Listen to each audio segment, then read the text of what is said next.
New York's Classic Rock, Q1043 on this 2 for Tuesday morning. Kiss, Shout It Out Loud, and Ace Frehley is with us on the phone. Ace, this finally completes the quartet. With your telephone call this morning, we have now had all 4 original members of Kiss on the show. Yeah. It only took over 30 years.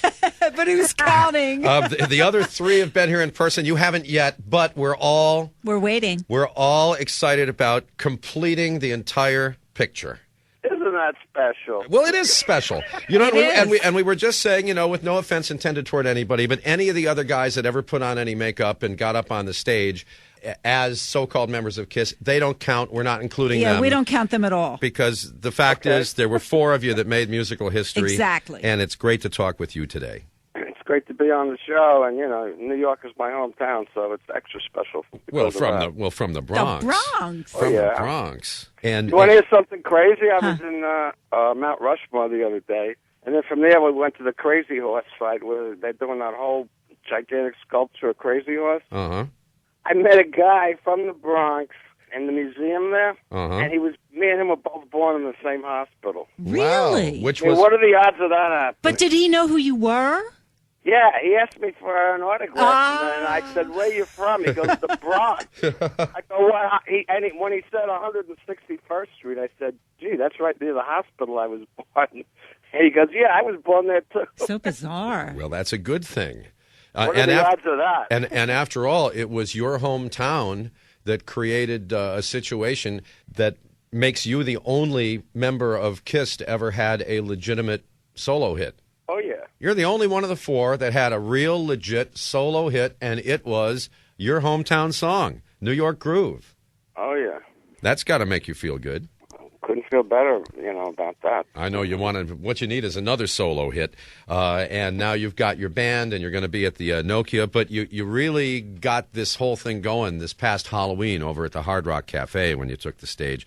Apparently it was electrifying, not only for the audience, but for you. Well, that was kind of the catalyst for me. It kind of, got me all excited about playing live again because it had been 5 years or more. And the Nokia Theater, it's a big show on Friday night. There's still some tickets left, and we're going to give away some in just a little while here at Q1043. But you've been busy. I mean, you did that big Dunkin' Donuts commercial where you got back up into the makeup for a little while. And So now do you hate Rachel Ray? Not at all. All right. who can hate Rachel Ray? I don't know. But you've done well. I mean, you got your first guitar when you were 13 years old. Did you know that first time you held it in your hand that was it? When I knew it was it, I mean, before I got my guitar, I was playing my brother's acoustic guitar. And a friend of mine got an electric guitar with a little amp, one of those little Japanese jobs, about $20 back then. And I had never played an electric guitar before, and when I plugged it into a little amp, with like a 6-inch speaker and turned up the volume and hit a chord, it was love. That was it. And these days, do you ever play Guitar Hero? No, I don't have time for games these days. Well, because sometimes when we talk to guitarists and then they play Guitar Hero, they can't even get to the second level on their own music. It's the most bizarre thing.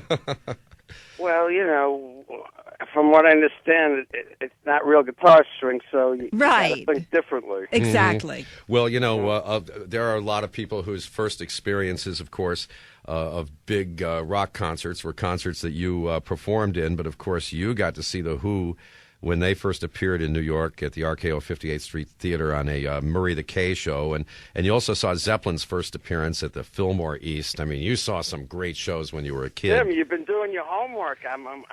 He's stalking you. The thing that really freaks me out was learning that you designed the KISS logo, which is iconic. That is such a well-known trademark, and I just hope that you didn't give it away. I hope you're still earning a little I didn't give it away. income off of that. They stole it.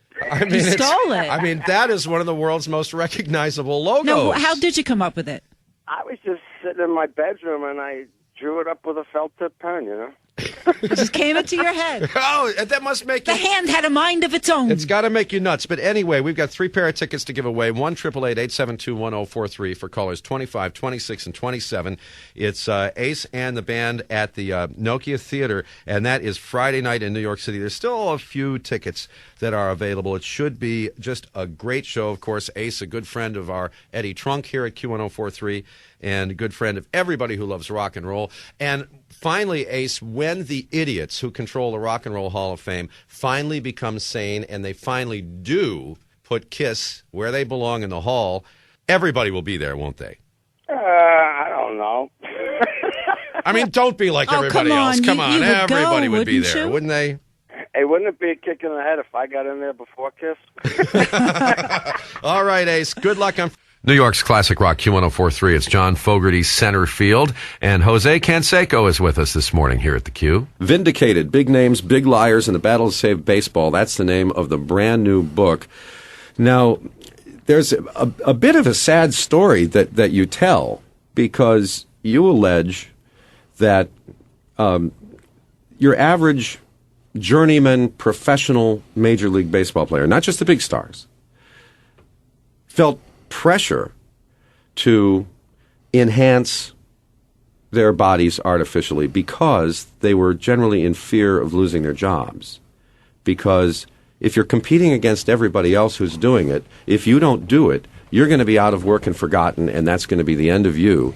And if Major League Baseball is going to turn its back on the whole problem because people love home run hitters and that sells more tickets, then a ball player has the choice of going ahead and taking that shot in the butt or saying goodbye to his career. Or at least that's how a lot of guys felt. That's how you felt. That's exactly how journeyman players around the league felt. Is basically, get on the bandwagon, keep up with the Joneses, or else you're going to be out of a job. So, in a way, that may have put some pressure on some of these baseball players to use steroids and try to, have great years and hang on as long as possible or acquire multi-year contracts. The other issue was that back then, it wasn't illegal. There wasn't a big deal about using steroids. It was spoken about openly in clubhouses, so it wasn't that big of an issue as it is today. But did you ever, as a parent, what I worry about is that you're a role model. Our baseball players, like it or not, you are role models. So what are you telling kids then if you're using? Let me ask you a question. Does anyone in your family smoke? Yes. Okay. Do you know that on the pack of cigarettes it says, this will kill you. This can kill you. Yes. People drink. Do you realize how many deaths, direct deaths, are linked with tobacco and liquor every year? Hundreds of thousands. But this is telling kids that this is the way to get ahead in sports. There's a difference. Well, this is the way to achieve. No, it wasn't out there in the open where we were doing commercials and saying, so-and-so is hitting so many home runs because he's using steroids. It wasn't like that. It was an underworld. Really, no one knew about it till I wrote this book, Juiced. Mm-hmm. And it was something that you wanted to expose. It's not necessarily Correct. Something that you were in favor of. I wasn't endorsing it. I was exposing it. Right. There's a complete difference. Nowadays, TV endorses tobacco. They endorse liquor. Well, it sounds, and those two are killers. I mean, except for the fact that, you've stuck a needle in Mark McGuire's butt. I mean, it sounds sometimes like your life is pretty dull and boring. You don't smoke, you don't drink. No, I don't. Not a big partier. You don't party around. You don't stay out late at night. You pretty and much watch everything you eat. You're pretty Absolutely. You watch your diet. You work out. And But at the point in time, I was using steroids to become the best athlete in the world. Right, and you take care of your daughter, That's right. and you're getting to the point in life where you're preparing to open the door as her dates arrive to pick her up. And Oh boy, are they going to be to kill them, intimidated? to absolutely intimidate them. Yes. I was wondering, there's a big difference between human growth hormone and steroids. Yes. And in fact, Sylvester Stallone has out and out said, I think everyone over 40 should be using human growth hormone. This is good for you. I think people, in a sense, are ignorant because they kind of clump steroids and human growth hormones together. Right. And like you said, they're completely different chemicals and completely used for apparently different reasons. But it seems like the combination of both, used properly with the proper supervision, if you have to use them, are incredible anti-aging products. Right, but it's still controversial because it could cause some side effects down the road, like arthritis and much worse. They think. With human growth hormone, can you direct the growth to one specific area if you want to? I think Viagra does that. I don't know. Is that possible? It's temporary growth. Jose Canseco, the book is Vindicated. It's a fascinating read. It really is. It is. Big Names, Big Liars, and the Battle to Save Baseball. Thanks for taking the time to visit with us this morning here at